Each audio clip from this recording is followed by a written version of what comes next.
সাবধানে ছেড়ে দাও, ছেড়ে দাও আমার পুত্রকে, ছেড়ে দাও, ছেড়ে দাও, ছেড়ে দাও। সতর্ক, সতর্ক থাকো। নেকড়েদার, ছেড়ে দাও, ছেড়ে দাও আমার পুত্রকে। জনাবে আলী, জনাবে আলী, জাগ্রত হন জনাবে আলী। কি হয়েছে, কি হয়েছে খোদা নবী? কোনো খোয়াব দেখেছেন? আপনি কি ভীতিকর কোনো খোয়াব দেখেছেন? ভীত হওয়ার মতোই খোয়াব ছিল। কয়েকটা নেকড়ে একটি শিশুর পিছু নিয়েছিল। আমি তাকে বাঁচাতে পারছি না।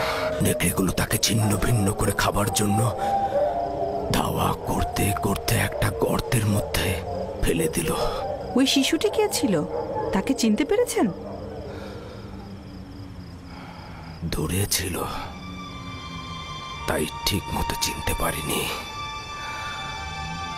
তবে তার গঠনটা অনেকটা ইউসুফের মতোই ছিল।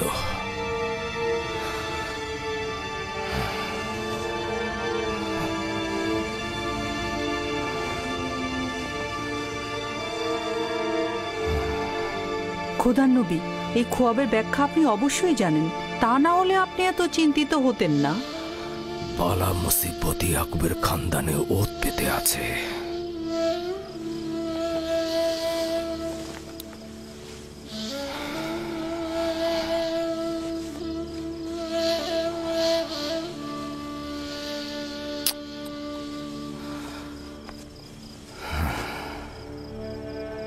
খোদা কোনো বান্দারই ক্ষতি চায় না, কিন্তু এই বান্দারাই শয়তানের সঙ্গে প্রতিজ্ঞাবদ্ধ হয়, একে অপরের জন্য ফাঁদ পেতে রাখে।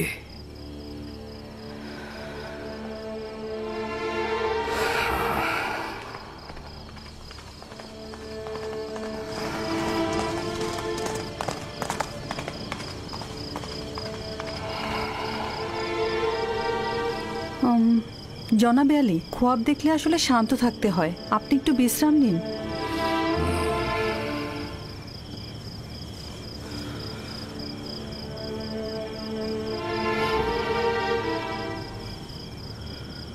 খোদাবন্দ, তোমার কাছে আশ্রয় চাইছি।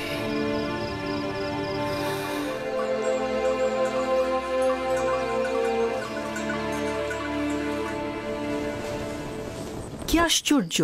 জদ, আশির, তোমরা গত রাতে তোমাদের আব্বাজানের চিৎকার চেঁচামেচি একদম শুনতে পাওনি? না, আমরা তো গত রাতে ঘুমিয়েছি, কিচ্ছু শুনতে পাইনি তো। আমি একবার জেগেছিলাম, কিন্তু কিছু শুনতে পাইনি তো। গতকাল তোমাদের আব্বাজানের চিৎকারে জেগে উঠেছিলাম, তিনি খোয়াব দেখেছেন। আমি গিয়ে তাকে জাগ্রত করতে তিনি আমাকে বললেন 10টি নেকড়ে একটি শিশুকে তাড়া করে গর্তে ফেললো, আর শিশুটি দেখতে একদম ইউসুফের মতো। সেই অর্ধরাতে উঠে ইউসুফকে কি আদর, আবার চুমুও খেয়েছেন। আব্বাজান ওই শিশুটিকে চিনতে পারেনি? বললেন তো চিনতে পারেনি, কিন্তু বোঝাই তো যাচ্ছে সে ইউসুফ ছিল। তাছাড়া অর্ধরাতে উঠে এত আদরের কি ছিল? যদি ওই শিশুটি ইউসুফই হয়, তাহলে নেকড়ে আমার ভাইরাই ছিল। অনেক হাসি পাচ্ছে তাই না, যে তোমাদের পিতা তোমাদেরকে নেকড়ের ন্যায় দেখছে?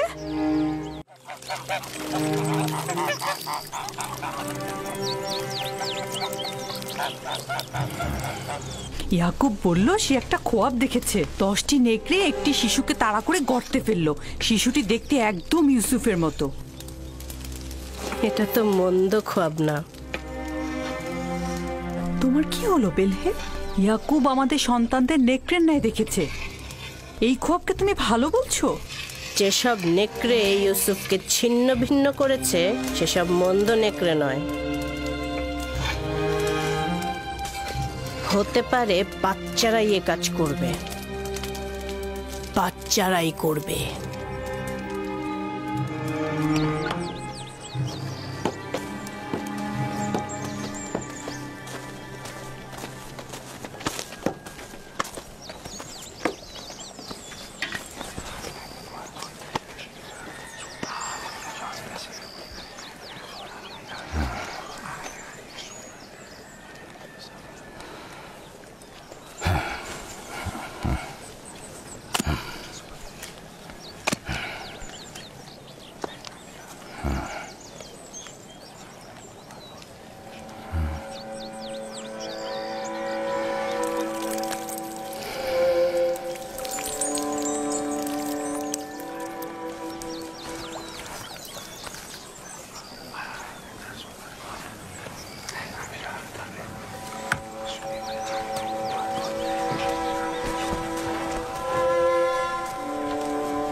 ব্যাপারটা কি বলুন তো?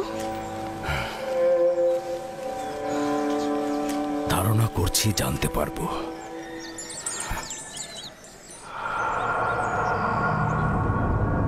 আমাদের আব্বাজান সব সময় ইউসুফকে নিয়েই ভাবেন, এমনকি রাতের বেলা তাকে নিয়ে স্বপ্ন নাকি দেখেন।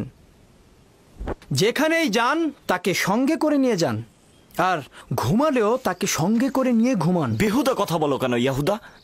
আমরা তো এখনো সঠিক জানি না যে আব্বাজান কি খোয়াব দেখেছে। ইউসুফ তো আর আমাদের মতো না, সেই জন্যই আব্বাজান সবসময় তাকে সাথে রাখে। যেখানেই যাক সাথে নিয়ে যায় আর তার সাথেই ঘুম পাড়ায়। ভাইজান, আমরা ঠিক মতোই জানি আব্বাজান কি খোয়াবে দেখেছেন। আব্বাজান খোয়াবে দেখেছেন আমরা সবাই হচ্ছে এক একটা নেকড়ে, আর সেই নেকড়েগুলো ছিন্ন ভিন্ন করছে ইউসুফকে। সালাম আব্বাজান। সালাম। তোমাদের এটা একদম উচিত হবে না যে কোনো কথাকে নিজেদের মতো করে বানিয়ে নেয়া।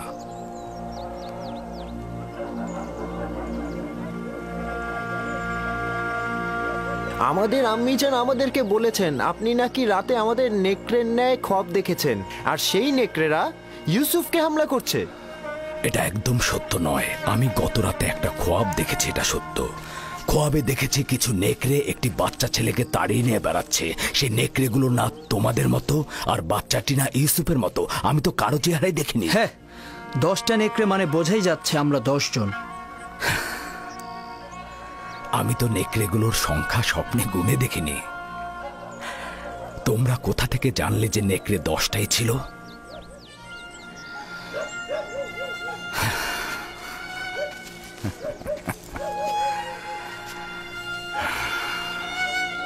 আমি তোমাদের সবাইকেই ভালোবাসি।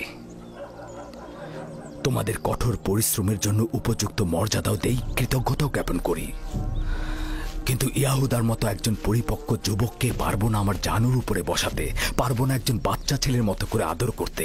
তোমরা যখন ছোট ছিলে তখন তোমরাও জানুর উপরে বসেছো। বাচ্চাকালে তো তোমাদেরকেও আমি বাচ্চাদের মতো করে আদর করেছি, জানুর উপরে বসিয়েছি, কোলে করে নিয়ে ঘুম পাড়িয়েছি। তোমরা তো পিতামাতা উভয়ের মহব্বতই পেয়েছো। আর মহব্বতের কথা বলছো, ইউসুফের মাতা রাহেলার মহব্বত তোমরা যতটুকু পেয়েছো তারা 2 সন্তান তো তার 1 অংশ পায়নি। তোমরা পরিপূর্ণ যুবক, কিন্তু আমি ভাবতেও পারছি না একটা বাচ্চা ছেলের সঙ্গে নিজেদের তুলনা করবে। জদ, আশির, তোমরা তোমার মাতাকে গিয়ে জিজ্ঞেস করো গতকাল রাতে আমি তোমাদের কিভাবে আদর করেছি।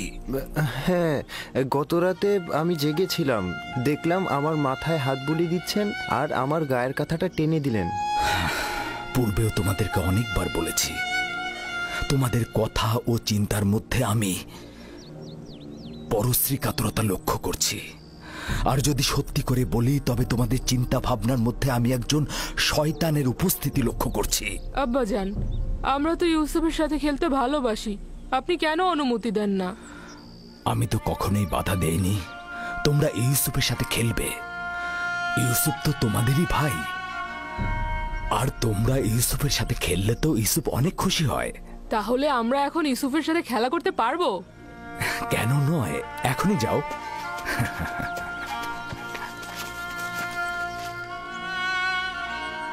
তোমরা কি আজ ভেড়াগুলো নিয়ে বের হবে না?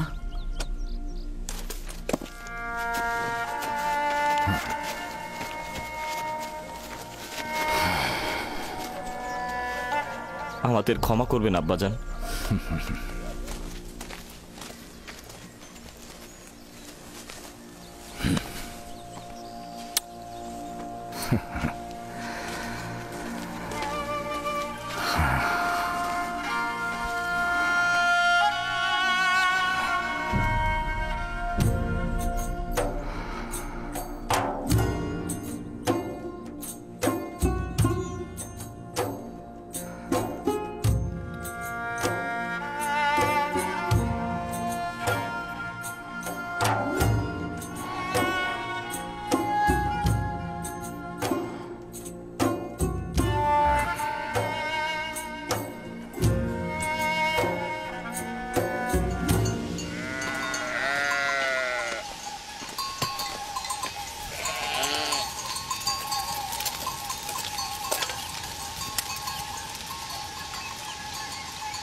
বাহ বাহ বাহ, খুদা কি মেহেরবান, তোমাদের সাথে দেখা হয়ে গেল। তো কি করছো এখানে শক্তিশালী যুবকেরা? আমাদের দুপুরের খাবারের জন্য দুধ গরম করছি। বাহ বাহ বাহ, খুব ভালো। তো তৃপ্তি সহকারে খাও। এই তুমি কে, আর এখানে কি চাই? আমি প্রতিবেশী গ্রামের অধিবাসী। রাখালি আমার কাজ নয়, তবে ভেড়াগুলোকে মাঝে মাঝে এখানে চড়াতে নিয়ে আসি।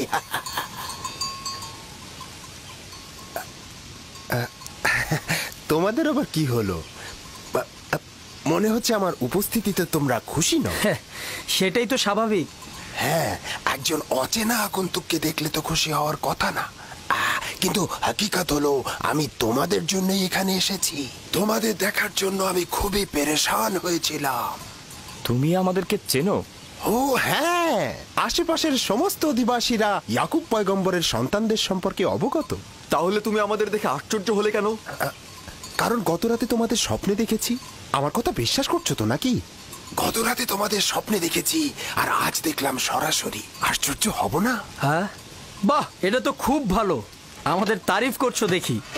আসলে সত্যি বলতে কি, স্বপ্নটা খুব অদ্ভুত আর আশ্চর্যজনক ছিল। দেখলাম কি জানো, তোমরা 10 ভাই মিলে একটা শিশুকে একটা তাকিয়াতে করে বয়ে নিয়ে যাচ্ছ। দেখে মনে হলো সে তোমাদের মালিক আর তোমরা তার গোলাম। আবার দেখলাম ওই শিশুটি একটি টানা গাড়িতে চেপে বসেছে, আর তোমরা 10 ভাই মিলে 10টা নেকড়ের মতো ওই শিশুকে বয়ে নিয়ে চলেছ।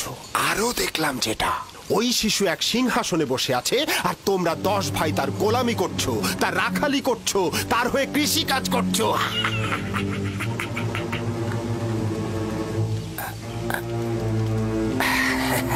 মনে হচ্ছে আমার স্বপ্নের বর্ণনা শুনে তোমরা অসন্তুষ্ট হয়েছো। আরে স্বপ্ন তো স্বপ্নই, ওটাকে ভুলে যাও। হ্যাঁ, আমি আসি। হ্যাঁ, দেখা হবে।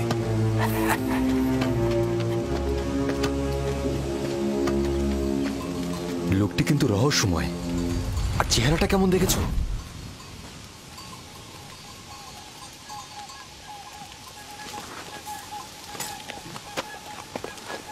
কিন্তু লোকটি কোথায় গেল? এত দ্রুত তো এখান থেকে যাওয়ার কথা না। তার মানে কি গায়েব হয়ে গেল? কি করে বলবো? সম্ভবত মাটির নিচে সুড়ঙ্গ পথে গেছে। জানি না সে কে ছিল, কিন্তু তার স্বপ্ন আমাকে চিন্তিত করে তুলেছে। তার স্বপ্নগুলো একদম ইয়াকুবের স্বপ্নের মতো।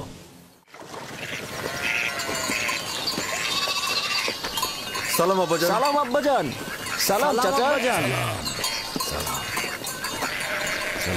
সালাম আব্বাজান। সালাম আব্বাজান।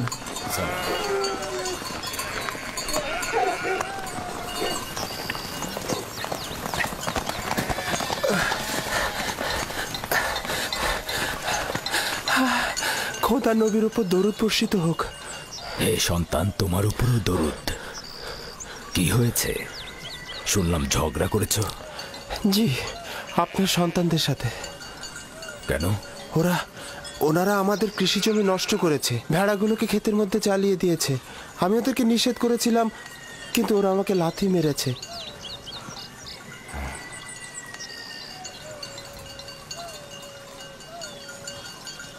ইয়াহুদা, লাবি, শামুন, এদিকে এসো, এদিকে এসো।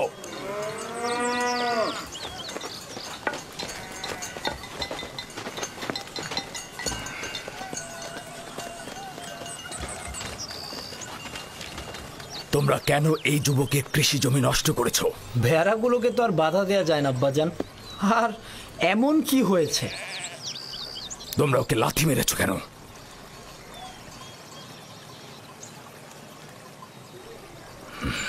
তুমি বলো, কি শাস্তি চাও ওদের? হে খোদার নবী, আমিও সবকিছু ভুলে গিয়েছি। আপনি শুধু ওনাদের বলবেন ওনাদের ভেড়াগুলোকে যেন আমাদের কৃষি জমির উপরে না নিয়ে যায়। ওনারা বলেন ওনারা ক্যানানের মালিক, ওনারা যা খুশি তাই করবেন, যেখানে ইচ্ছা সেখানেই নাকি ভেড়া চড়াবেন।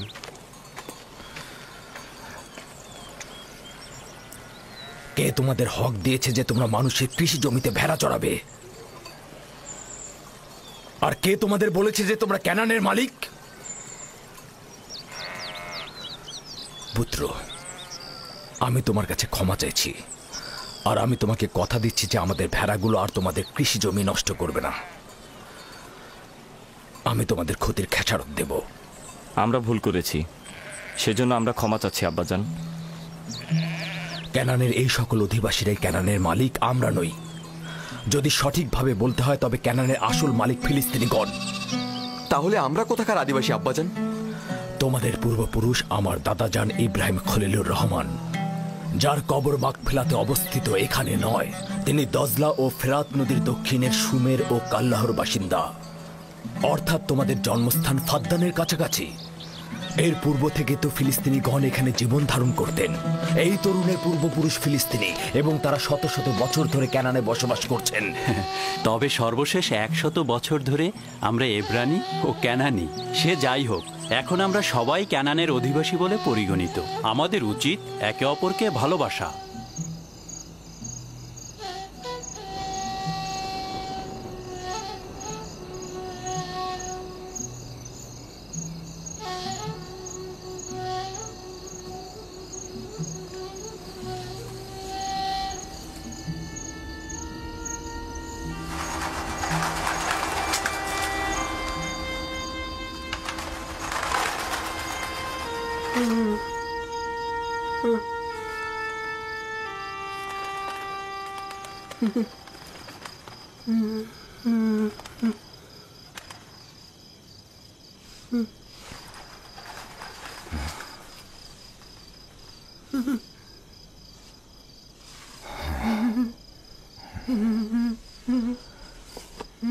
ইউসুফ, ইউসুফ পুত্র আমার, জাগ্রত হও।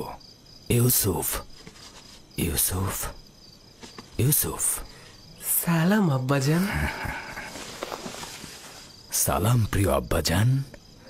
মনে হচ্ছিল খোয়াব দেখছিলে। জি, খুবই আজব স্বপ্ন।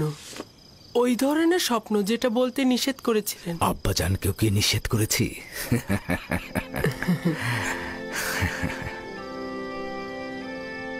ভেড়াগুলোর পাশে বসেছিলাম।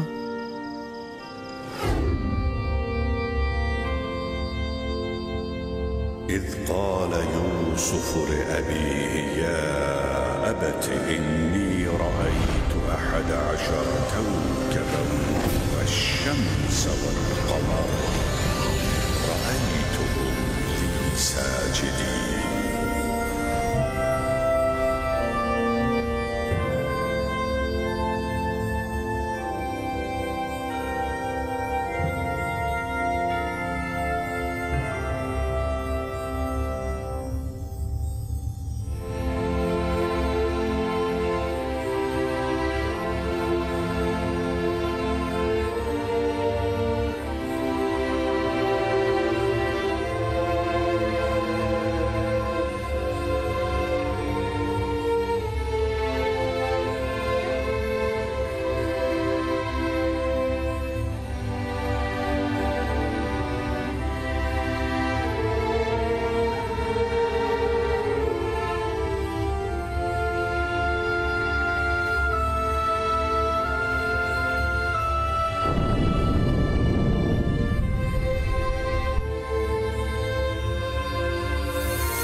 আমি এক মনে চন্দ্র তারা উপভোগ করছিলাম।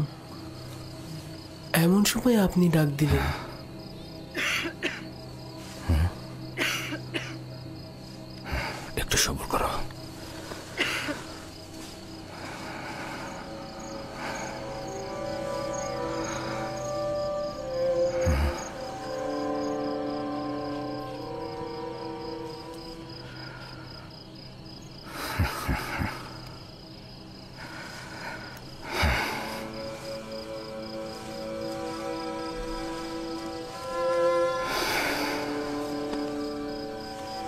তুমি খুবই নেক খোয়াব দেখেছ পুত্র আমার।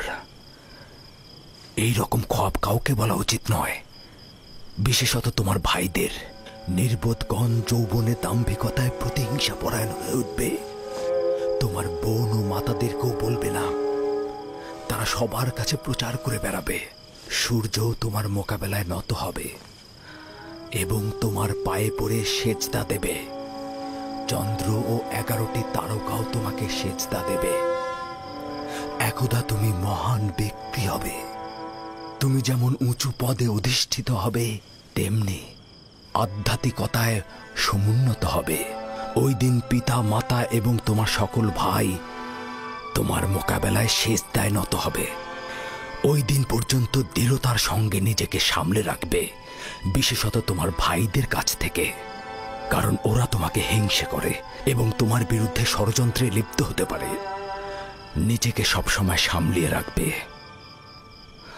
সম্ভবত তোমার ভাইরা তোমার বিরুদ্ধে ষড়যন্ত্র করছে, হিংসায় জ্বলছে। ষড়যন্ত্র? তাও আমার ভাইরা করবে? ওরা তো আল্লাহর সন্তান, তাই না? শয়তানের নজর থেকে গাফিল হয়ে না আমার পুত্র। শয়তান ইনসানদের জন্য দুশ্মন, প্রকাশ্যে ধোঁকা দেয়। এমনকি আম্বিয়া একরামগণের সন্তানেরাও তাদের বদ নজর থেকে রেহাই পায় না। খোদাবন তোমাকে মহৎ কিছুর জন্য নির্বাচন করেছেন, আর খোদাই তোমাকে খোয়াব ব্যাখ্যা করার এলেম প্রদান করবেন। তার নিয়ামত তোমার ও ইয়াকুবের খানদানের উপর প্রদান করবে, যেমন ভাবে আমার পিতা ইসহাক ও দাদাজান ইব্রাহিমের উপর নিয়ামত প্রদান করেছিলেন এবং একই সাথে তাদেরকে ইমামত ও বেলায়েত প্রদান করেছিলেন।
খোদাবন তোমার আত্মাকে শান্তিতে রাখুক। তোমার 2 সন্তানকে নিয়ে এলাম, দেখলে তো তারা দুইজনই সুস্থ রয়েছে। আম্মাজান, ফুপুমাও আমাদের ত্যাগ করেছেন। ওই দিন থেকে তোমার বিচ্ছেদ আরো বেশি অনুভব করছি।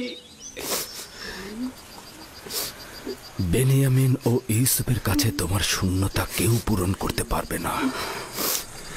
তবে আমিও লিয়ার চেষ্টা করছি এই 2 সন্তানকে জননীহীন ব্যথা একটু কম অনুভব করাতে। আব্বাজান, আমার খোয়াবের কথা আম্মাজানকে বলবেন? তোমার জন্য একটা সওগাত আছে রাহেল। আমাদের সন্তান ভবিষ্যতে নবুয়াতের মাকামে পৌঁছাবে, এটা সে গত রাতে খোয়াবে দেখেছে। আম্মাজান, লিয়া খালামণি আর আব্বাজান আমাদের অনেক ভালোবাসেন। তুমি আমাদের নিয়ে চিন্তা করো না। শান্তিতে ঘুমাও রাহেল, শান্তিতে ঘুমাও। জননী বিরহে তোমার সন্তানেরা যন্ত্রণা ভোগ করবে না।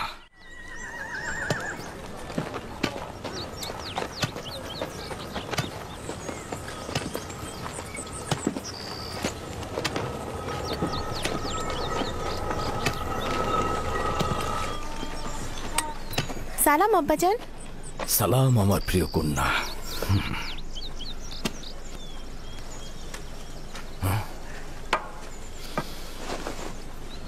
আমি তোমার জন্য গম নিয়ে আসছি।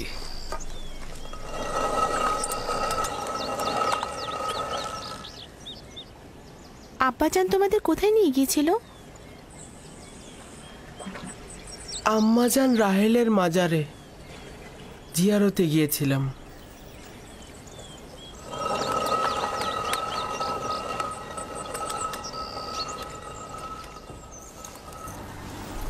আমার সাথে কি কাজ বলো তো? গতকাল ইয়াকুব নিজের উত্তরাধিকারী নির্দিষ্ট করেছে। সম্ভবত আপনিও জানতে আগ্রহী হবেন। বলো।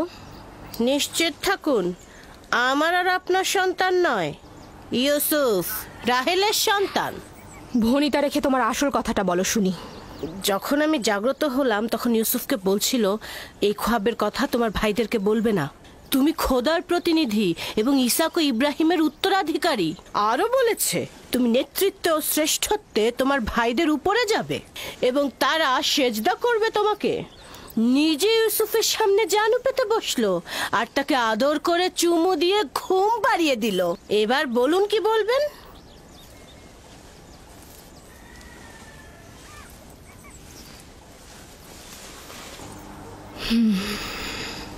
ইয়াকুবের উত্তরাধিকারী আমার সন্তান হলে আমি খুশি হতাম, কিন্তু খোদার নবী যদি অন্য কাউকে চায় তাহলে আমি তাকেই সমর্থন করব। কি বলছো তুমি? তুমি পারবে ইউসুফের নেতৃত্ব তোমার সন্তানদের উপর সহ্য করতে? উপায় নেই। যদি ইয়াকুবের সিদ্ধান্ত এমনটাই হয় তবে অবশ্যই আমি তা মেনে নেব, কিন্তু আমি এটা কখনো সহ্য করতে পারবো না। ও ঠিকই বলেছে, ঠিকই বলেছে লিয়া। আমাদের খোদার নবীর কথাই মানা উচিত। আমরা অবশ্যই রাসূলে খোদার ফরমান মেনে চলব। আশা করছি ইউসুফের অন্যান্য ভাইয়েরাও এটা মেনে নেবে।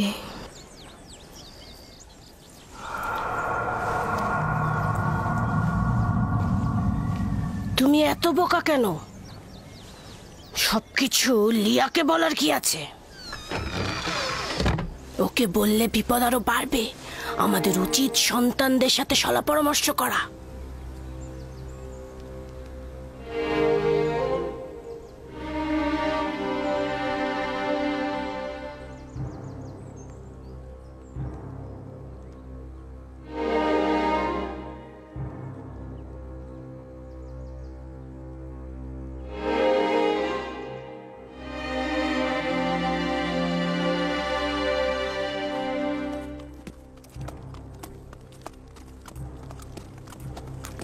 ওই শিশু এক সিংহাসনে বসে আছে আর তোমরা 10 ভাই তার গোলামি করছো। আমাদের আব্বাজান সবসময় ইউসুফ তার হয়ে কৃষি কাজ করছো।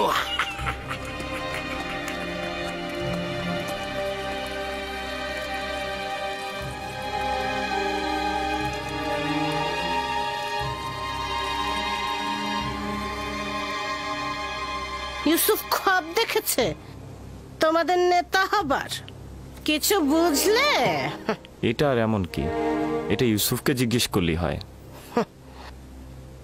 যদি খ্বাব দেখে থাকে তাহলে তোমাদের বলবে। বলবে, হ্যাঁ হ্যাঁ বলবে, ইউসুফ বলবে। কিভাবে পলাতে হয় আমি জানি। এসো তোমরা, এসো।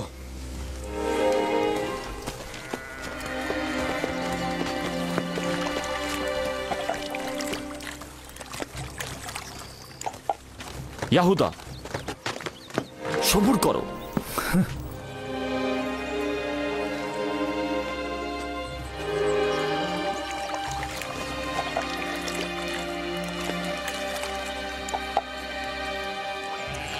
ইউসুফ।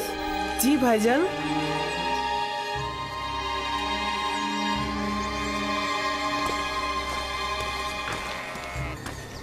ইউসুফ আমার ভাই, তুমি কি জানো আমরা সবাই তোমাকে কত ভালোবাসি? আমিও আপনাদের অনেক ভালোবাসি। আচ্ছা ভাইজান, আমি আপনাদের মতো কবে বড় হব? তুমি তো বড় হয়েছই। তুমি তো পরওয়ারদিগারের কাছ থেকে উঁচু মাকাম ও শ্রেষ্ঠত্বের খবর পেয়েছো। কোন মাকামের কথা বলছেন আপনারা? ওই যে ওইটা, যেটা কালকে রাতে তুমি খব দেখেছো, খবটা কি মনে আছে? ওইটা যেটা দেখেছো।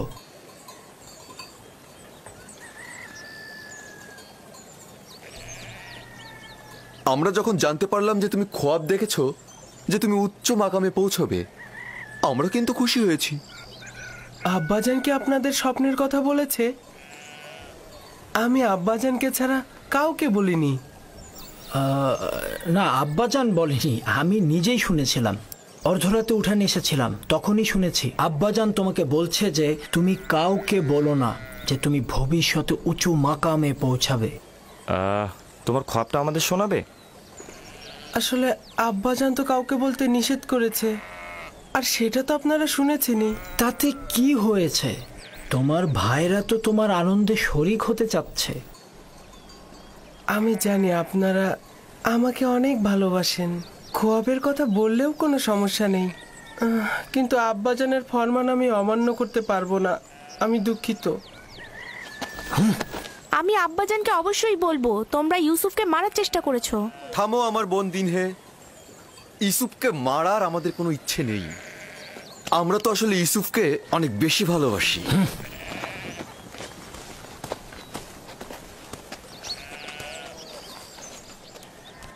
ইয়াহুদা তোমার উপর কেন রাগ করলো? তুমি কি বলেছো তাকে? সে যা জানতে চেয়েছিল আমি তা বলিনি, কিন্তু খোয়াবের কথা তো আমি আব্বাজানকে ছাড়া আর কাউকে বলিনি। তাহলে ওরা জানলো কি করে? ইয়াহুদার এই ঘটনা আমি আব্বাজান এলেই বলে দেব। না, বলো না। আমি আব্বাজানকে ভালোবাসি, সে কারণে আমি চাই না যে আব্বাজান ভাইজানদের কাছে গিয়ে ব্যথিত হয়ে ফিরে আসুক। দিনে ভাইজানরা কেন আমাকে ভালোবাসে না, যেখানে আব্বাজান স্বয়ং বলেছেন একে অন্যকে ভালোবাসা দিতে?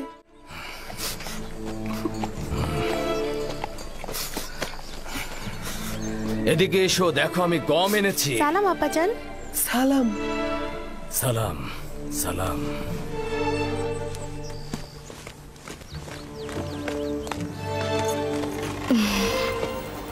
আপনি তো দেখছি অনেক ক্লান্ত হয়ে পড়েছেন।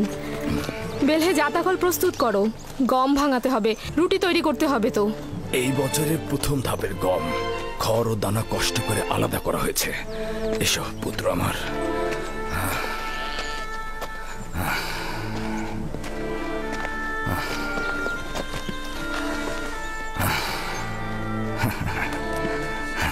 আব্বাজান, ভাইজানরা তো সবাই জানে আমি খোয়াব দেখেছি।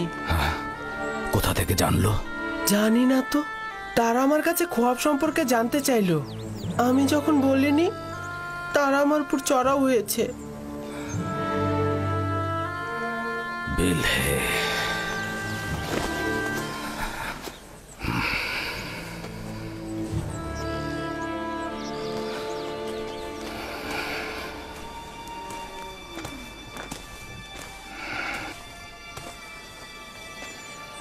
বেলে।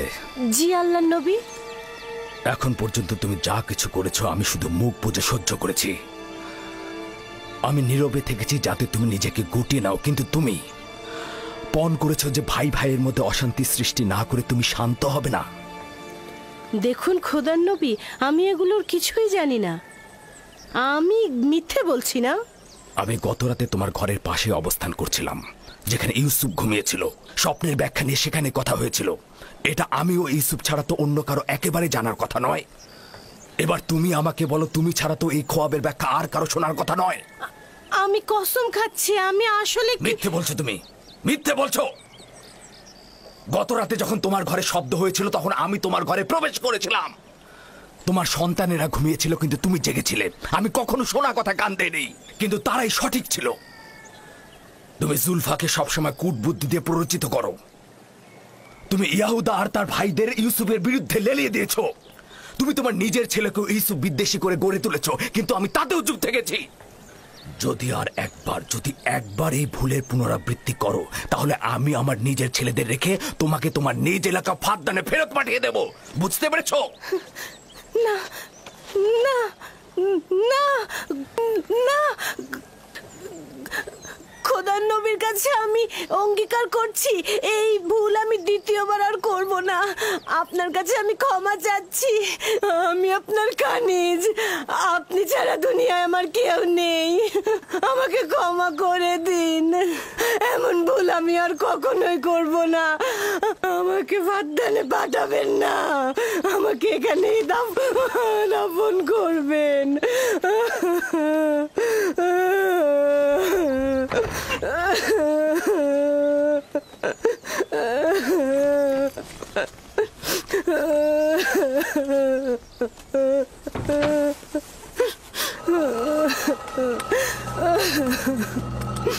এটাতে কোনো সন্দেহ নেই যে সূর্য আমাদের আব্বাজান আর চন্দ্র হচ্ছে আমাদের আম্মাজান। হ্যাঁ, আর বাকি 11 জন তো এই নগণ্য মাতাহীন শিশুটিকে এতটা ঊর্ধ্বে দিয়েছে যে এই স্বপ্নদ্রষ্টা নিজেকে মাবুদ আর আমাদের সেজদাকারী মনে করছে। শুধু আমরা নয়, আব্বাজান আম্মাজানকেও সেই সেজদাকারীর অবস্থায় রেখেছে। আজ এখান থেকে কেউ বের হবে না যতক্ষণ না পর্যন্ত ইউসুফ এবং আমাদের ভাগ্য নির্ধারণ হচ্ছে।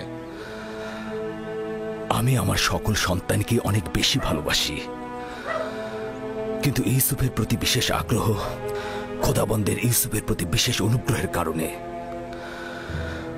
আশা করি আমার সকল সন্তানেরা এটা বুঝতে পারবে। ইউসুফকে তারা বেশি ভালোবাসবে আর ইউসুফের প্রতি সকল দুশ্মনী তারা ছেড়ে দেবে। সে কি এরকমই চিন্তা ভাবনা করে যে আমাদের উপর এবং আমাদের পিতামাতার উপর তার শ্রেষ্ঠত্ব রয়েছে এবং সে আমাদের উপর নেতৃত্ব করবে? হ্যাঁ, ইউসুফের কল্পনা এত বাড়াবাড়ি হচ্ছে তার কারণ হচ্ছে আব্বাজানের মহব্বত। আব্বাজান তাকে মার থেকেও বেশি মহব্বত করছে। আমি জানি না আব্বাজান তাকে কেন এত বেশি ভালোবাসে। আব্বাজানকে কি ইউসুফ আমাদের চাইতে বেশি ভালোবাসে? এই খানদানের সকল কার্যক্রম আমাদের হাতে। ফসল ফলানো, ফসল চাষ সব আমাদের হাতে। ভেড়াগুলোকে চরণভূমিতে নিয়ে যেতে হবে, নেকড়ের হাত থেকে রক্ষা করা, খাদ্য সামগ্রী, কৃষিকাজ, জল সরবরাহ, ভেড়া পালন সব আমাদের হাতে। আব্বাজান আম্মাজানের সকল মহব্বত তার প্রতি, এমনকি ফুপুমাও তাকে নিয়ে মহব্বতে মেতে উঠেছে।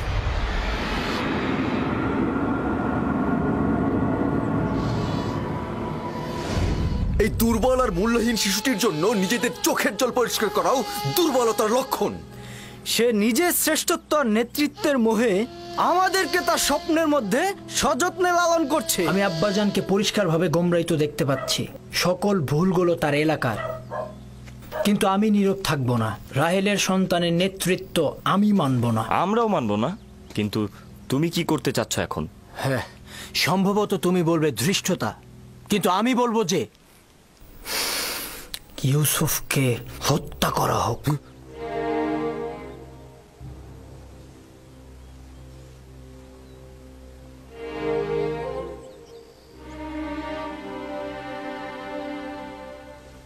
এই কথা খুবই বিপজ্জনক। এই কথা আর কখনো মুখে আনবে না তুমি। কেন আমি মুখে আনবো না লাবি? এরকম বৈষম্যমূলক আচরণের জন্য আমাদের আব্বাজানকে শাস্তি দেওয়া হবে, আর রাহেলের সন্তানের নেতৃত্বের আকাঙ্ক্ষাকে কবর দিয়ে দেব। যদিও আমি তোমার মতো এতটা ধৃষ্ট নই, কিন্তু আমি তোমার এই সিদ্ধান্তের সাথে একমত। হ্যাঁ ঠিক, আমিও তোমাদের সাথে একমত। যখন ইউসুফ জন্মগ্রহণ করলো তখন সকলের দৃষ্টি তার দিকে চলে গেল, আর এখন সব মহব্বত তার দিকে। আমার ধৈর্য শেষ। আমি আর কতক্ষণ ধৈর্য ধরবো? আব্বা আম্মার সামনে তো তাকে কিছু বলাই যায় না। এসব কি বলছো তোমরা? ভাইকে হত্যা ও আব্বাজানের ওপর নফরমানি এটা বড় ধরনের গুনাহ। নির্ঘাত জাহান্নামের শাস্তি পাবে তোমরা। উফ, ওইটার কথা আমি ভেবে রেখেছি।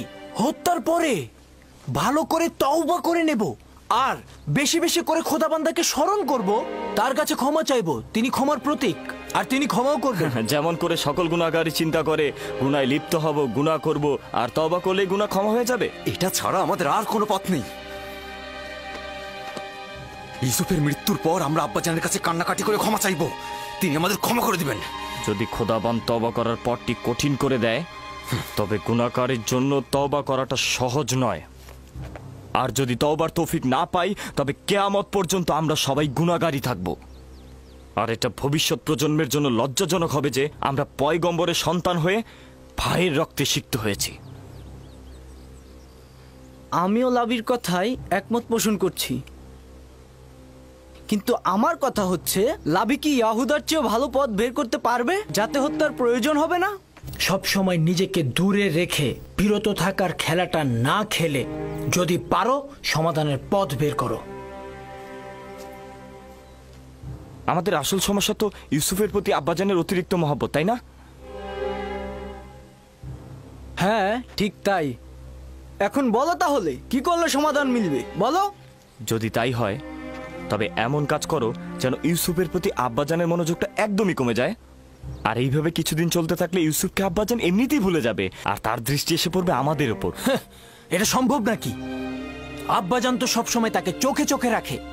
তো ঠিক আছে, আমরা অন্য কোনো উপায় বের করি, কিন্তু এটা মেনে নিতে হবে যে ইউসুফকে হত্যা করাটা সমাধান নয়। অতএব ইউসুফকে আব্বাজানের কাছ থেকে দূরে সরানোর পথ বের করতে হবে।